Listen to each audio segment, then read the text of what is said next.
3កន្លឹះដើម្បីវិភាគលើឱកាសនៃការរកស៊ីការជ្រើសរើសឱកាសដែលត្រឹមត្រូវសម្រាប់អ្នកជាកត្តាដ៏សំខាន់ក្នុងការនាំយកភាពជោគជ័យក្នុងការរកស៊ីក្រៅពីមានសមត្ថភាពក្នុងការប្រកបអាជីវកម្មទូទៅហើយអាជីវករត្រូវតែមានសមត្ថភាពក្នុងការវិភាគឱកាសរកស៊ីផងដែរប្រសិនបើអ្នកចង់រកលុយបានកាន់តែច្រើននិងជៀសវាងការបរាជ័យជាក់ស្តែងលើលោកនេះមិនមានរូបមន្តច្បាស់លាស់សម្រាប់ការវិភាគឱកាសរកស៊ីទេប៉ុន្តែក្នុងនាមជាអាជីវករអ្នកត្រូវតែកត់ចំណាំនៅមុខសញ្ញាខាងក្រោមនេះពេលដែលពិចារណាលើឱកាសណាមួយ1អ្នករកឃើញបញ្ហាដែលមិនទាន់មានដំណោះស្រាយគំនិតរកស៊ីល្អកើតចេញពីគំនិតចង់ដោះស្រាយបញ្ហាសំខាន់ឧទាហរណ៍ដូចជាសេវាដឹកជញ្ជូនសម្រាប់អ្នកលក់អនឡាញកើតចេញមកពីបញ្ហាដែលអ្នកលក់អនឡាញមិនមានពេលវេលាឬធនធានគ្រប់គ្រាន់ក្នុងការដឹកជញ្ជូនទំនិញជូនអតិថិជនដោយផ្ទាល់ជាដើមប្រសិនបើអ្នករកបានដំណោះស្រាយសម្រាប់បញ្ហាដែលអ្នកពិតជាខ្វល់ខ្វាយពិតប្រាកដនោះ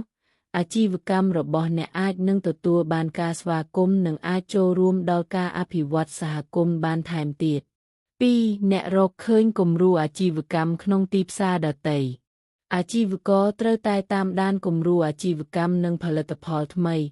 ដែលជោគជ័យក្នុងទីផ្សារដទៃដែលស្រដៀងគ្នានឹងទីផ្សាររបស់អ្នកប៉ុន្តែនៅមិនទាន់មានវត្តមានក្នុងតំបន់របស់អ្នកនៅឡើយបន្ទាប់មកអ្នកគួរព្យាយាមរកវិធីយកវាចូលក្នុងទីផ្សារក្នុងតំបន់របស់អ្នក3អ្នករកបានអ្វីដែលអតិថិជនកំពុងតែចង់បានមិនថាអ្នកកំពុងតែប្រកបអាជីវកម្មឬកំពុងធ្វើការពេញម៉ោងទេបទពិសោធន៍ការងាររបស់អ្នកជាឱកាសល្អដែលជួយឲ្យអ្នកយល់ដឹងបន្ថែមពីអតិថិជនមតិយោបល់របស់អតិថិជនទម្លាប់នៃការទិញនិងសំណើផ្សេងរបស់អតិថិជនអាចជួយឲ្យអ្នកយល់ដឹងពីតម្រូវការក្នុងទីផ្សារ